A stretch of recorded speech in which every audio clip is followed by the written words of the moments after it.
안녕하십니까. 맨눈으로 세상의 흐름 읽어드리는 와이타임스 정세 분석의 추부길입니다.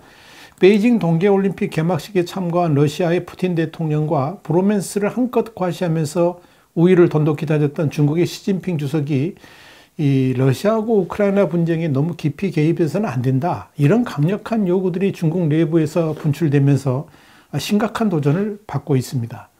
홍콩의 사우스차이나 모닝포스트가 11일 보도한 내용을 보면 이 러시아가 우크라이나에 대한 도발을 강행할 경우에 러시아는 국제적인 경제 제재를 받게 될 것이고, 그런 제재는 중국에게도 직격탄을 날릴 수 있다 그랬습니다. 그러면서 중국 내부에서 중국이 모스크바와 너무 가까워지는 것을 경계한다는 목소리가 커지고 있다라고 보도해서 주목을 끌고 있습니다. 이 사우스차이나 모닝포스트는 중국과 러시아의 관계심만은 미국의 위협에 대해서 단합된 전선을 보여주고 있지만, 중국 내부에서는 우크라이나 위기가 고조될 경우에 준 동맹이 경제적 후과를 가져올 수 있다는 우려가 나온다 그러면서 시진핑 주석과 이 푸틴 대통령 간의 정상회담 이후에 일부 중국 분석가들은 중국이 러시아와 연합의 위험성을 신중히 따져봐야 되고 세계 강대국들 간의 균형을 맞추는 것이 더 나을 것이라고 경고했다, 이렇게 보도를 한 겁니다. 중국 시진핑 주석과 러시아 푸틴 대통령은 이달 초 회담을 통해서 양국이 지속 가능한 발전의 새로운 시대로 진입하고 있다 그러면서 이 회담을 통해 미국의 경제 위협에 맞불을 놓는 계기가 되었다라고 이렇게 말들 하고 있죠. 이게 또 언론에서 그렇게 보도들 하고 있습니다. 그런데 여기에 대해서 푸단대학교 러시아어 및 중앙아시아 연구센터의 펑유진 소장은 이렇게 말을 했습니다. 중국은 자국의 국익에 가장 부합하는 것을 해야 한다 그러면서 우리는 무엇을 얻을 것이며 얼마나 손해를 볼 것인지 물어볼 필요가 있다, 이렇게 강조했습니다. 그러면서 그는 왜 우리가, 그러니까 중국과 러시아가 뭉쳐야 하는지, 러시아는 우리에게, 그러니까 중국에게 무엇을 제공할 수 있는지 진지하게 검토해 봐야 된다, 이렇게 주장을 한 겁니다. 사우스차이나 모닝포스트는 이어서 중국과 구소련은 냉전 시대 초기에는 동맹이었지만 1950년대 후반 들어서면서부터 관계가 경색되었고 1969년에는 국경 교전으로 이어졌다라고 지적했습니다. 그런 다음에 이렇게 중러 관계가 최악의 길로 치달으면서 그 여파는 1972년 리처드 닉슨 전 미국 대통령의 역사적인 베이징 방문, 그리고 7년 후 수교로 가는 길을 열었다라고 말을 했습니다. 그러면서 이 러시아하고의 관계는 2009년 글로벌 금융위기, 2014년 15년 러시아의 크림반도 침공에 따른 제재, 또 코로나 바이러스 영향 등으로 차질을 빚긴 했지만 이 러시아와 중국의 교역은 활발했다 그러면서 2021년 양국 교역은 전년 대비 35.8% 급증한 1,469억 달러로 2013년 892억 달러에서 사상 최대치를 기록한 것이다 그랬습니다. 이게 이제 중국 세관절에 그렇게 나타났다는 겁니다. 양국은 2025년까지 무역을 2,500억 달러로 늘리겠다는 목표를 세우고 있는데, 이 러시아의 경우에 여전히 최대 교역국은 중국이 아니고 유럽연합, EU라는 점에 유의를 해야 됩니다. 그렇기 때문에 만약 이 러시아가 우크라이나를 침공하면서 제재를 받게 된다 그러면 러시아의 경제는 심각하게 위축될 수밖에 없다는 거죠.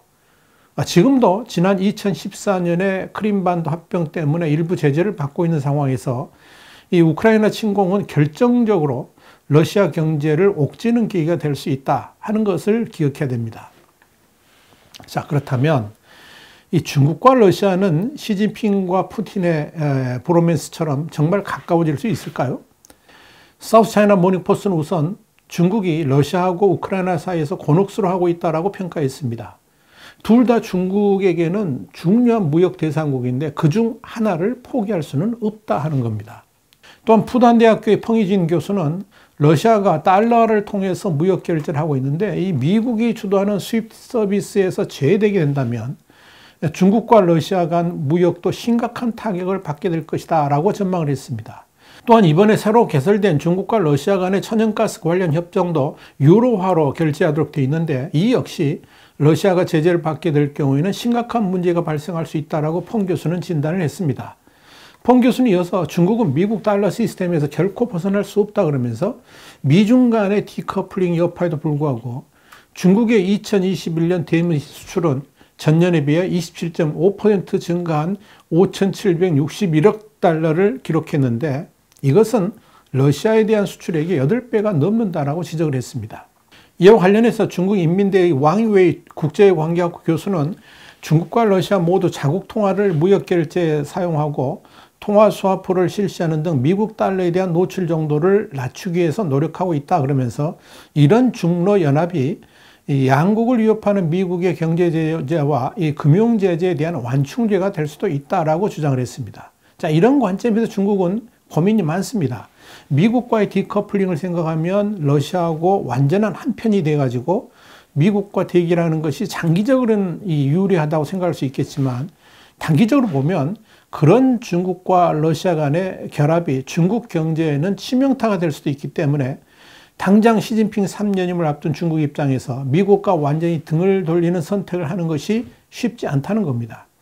특히 현재의 미중 관계가 악화되더라도 미국이 중국을 글로벌 금융체계에서 퇴출시키지는 않겠지만 만약 러시아가 국제금융 시스템에서 퇴출된다 그러면 중국도 즉각적으로 부정적 영향권에 진입할 수도 있기 때문에 결코 중국이 러시아하고 끝까지 갈 수는 없다 하는 이야기입니다.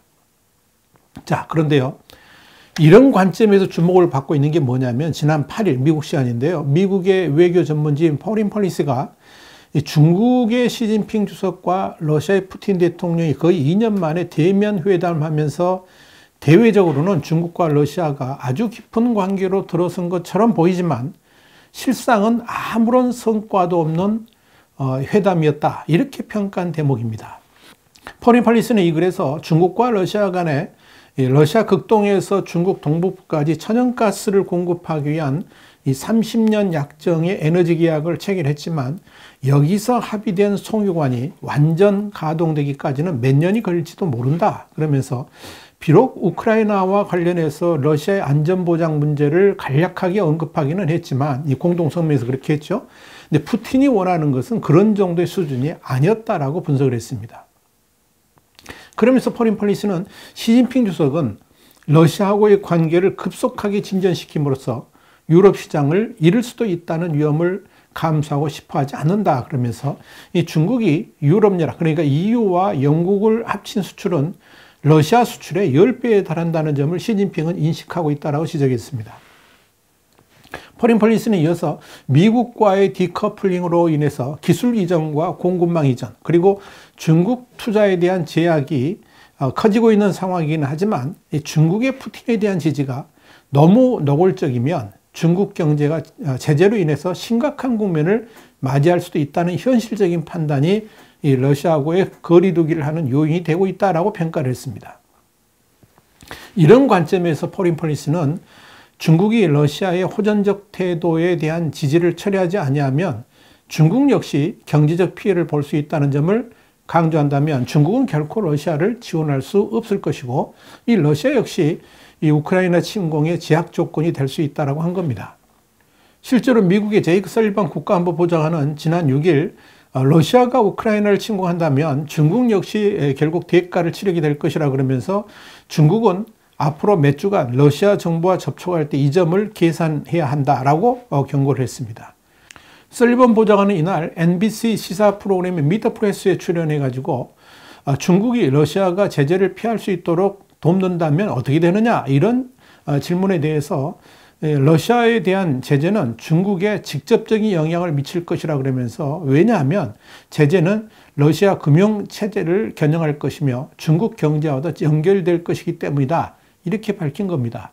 그러면서 설리번 보좌관은 중국은 제재 준수 여부를 선택할 수 있으며 만약 준수하지 않을 경우에 그에 상응하는 처벌이 있을 것이다 라고 밝혔습니다.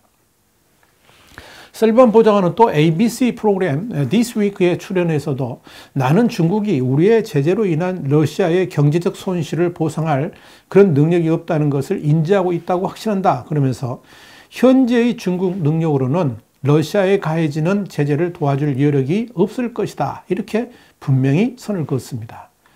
파린폴리스는 또한 이 중국과 러시아 양국 간의 협력에는 분명한 한계가 있다 그러면서 이 양국이 유엔 안보리의 의제를 조율하고 연합 군수훈련도 하고 또 주요 무기 거래도 성사시켰지만 그럼에도 불구하고 양국의 이 경제적, 사회적 연결고리는 결코 깊어지지 않고 있다고 지적했습니다. 이를 다른 말로 표현하자면 서구의 동맹들과는 달리 그들의 협력은 거래적이고 기회주의적이라 그러면서 양국 간의 관계도 균등한 것이 아니라 러시아가 중국에 훨씬 더 의존하고 있다라고 지적을 했습니다. 그러면서 중국의 많은 전문가들이 중국이 러시아를 너무 중시하다 보면 유럽의 엄청난 사업 파트너들과 멀어질 수 있다는 점을 경고하고 있다고 했습니다. 자, 이런 관점에서 푸틴 대통령은 시진핑 주석과의 정상회담 결과에 실망할 수밖에 없었다 하는 그런 이야기입니다. 그러니까 러시아가 원하는 만큼 중국이 가까이 다가와 주지 않았기 때문에 그런 거죠. 이런 내용은 지난 11일 사우스차이나 모닝포스트에도 지적됐습니다. 사우스차이나 모닝포스트는 이날 중국과 러시아의 관계는 따뜻하지만 그렇다고 천생연분의 관계라고 말할 수는 없다라고 지적했습니다. 그러면서 이 러시아의 우크라이나 침공을 지지하게 되면 중국은 정말 중요한 무역 국가인 우크라이나를 잃어버릴 수도 있고 더불어 유럽 시장에서 엄청난 타격을 받을 수도 있다라고 한 겁니다. 사우스차이나 모닝포스트는 그러면서 우크라이나에 대한 이 러시아의 공격은 중앙아시아까지 흔들리게 만들 수 있다 그랬습니다. 그러면서 이 지역에서의 정치적 불안정은 이 중국에게도 엄청난 위협으로 다가올 수 있다라고 분석을 했습니다. 이런 관점에서 시진핑 주석은 지난 1월에 중앙아시아 지도자들하고 화상회담을 했었는데 그때 이 중앙아시아 지역에 대한 러시아의 영향력 확대를 경계를 했습니다. 그러면서 중국은 중앙아시아 국가들의 주권과 독립, 영토 보존을 위해서 단호히 행동할 것이다. 이렇게 약속을 했던 겁니다. 사실 중앙아시아 국가들은 러시아가 우크라이나를 점령하게 되면 그 다음 차례는 중앙아시아 국가들과 과거의 동구권 국가들이 될 것이라고 우려하고 있습니다. 자, 이런 상황에서 중국이 무작정 러시아를 지지해 줄 수도 없다는 것이 이 사우스차이나 모닝포스트의 지적입니다. 결국 이 시진핑 주석과의 회담에서 중국과의 관계 실체를 깨달은 푸틴 대통령이 이 우크라이나에 대한 공격을 다시 한번 생각하게 하는 계기가 되었을 것으로 보입니다. 사실 푸틴의 입장에서 러시아가 우크라이나를 공격했을 때 미국을 비롯한 서방 세계의 경제 제재를 어느 정도 극복할 수 있는 울타리로 중국을 생각했지만 그 기반이 사실상 기대 난망이라는 점에서 이 푸틴이 우크라이나에 대한 공격 명령을 내리기가 망설여지는 그런 계기가 되지 않았나 이렇게 보여집니다. 특히 미국이 러시아에 대한 군사적 대응뿐만 아니라 경제적 제재 강도가 러시아가 상상할 수 없는 수준으로 가해질 수도 있다는 전망이 나오면서 우선 중국이 움츠리고 있고 더 이상 러시아를 지지해 줄 국가들도 사라진다는 점에서 푸틴의 결단을 어렵게 만들고 있다 하는 이야기입니다. 특히 이 러시아에 있어서 경제가 무너지면 심지어 푸틴의 체제까지도 위협받을 수 있다는 점이 심각한 고려 요인이 될 수도 있을 겁니다. 실제로 지난 8일 국제신용평가사인 피치는 러시아에 대한 제재가 러시아의 국가 신용 등급과 금융업에 불리한 영향이 있을 수 있다. 이런 관측을 내놨습니다. 피치는 이 기본 시나리오는 새로운 제재가 부정적인 신용 등급 조치로 이어질 수 있을 정도로 심각하지는 않다는 것이었지만 이 위험이 최근 몇 주간 더 뚜렷해졌다라고 설명을 했습니다. 자, 그럼에도 불구하고 러시아의 푸틴이 우크라이나에 대한 공격을 감행할 수 있을까? 여기에 대해서는 저는 상당히 회의적인 생각이 듭니다. 중국이라는 울타리가 작동하지 않을 것임을 아는데도 과연 푸틴이 그런 결단을 내릴 수 있을까요? 그건 푸틴이 미치지 않고서야 그런 결정을 할 수는 없지 않나 이렇게 보인다는 이야기입니다. 이렇게 우크라이나에서의 전쟁과 관련해서 푸틴은 진퇴양난의 상황에 빠져 있는데 그럴 수밖에 없도록 만든 중국을 바라보면서 푸틴은 지금 어떤 생각을 하고 있을까요? 와이타임 정세분석이었습니다. 다음 시간에 다시 뵙겠습니다. 감사합니다.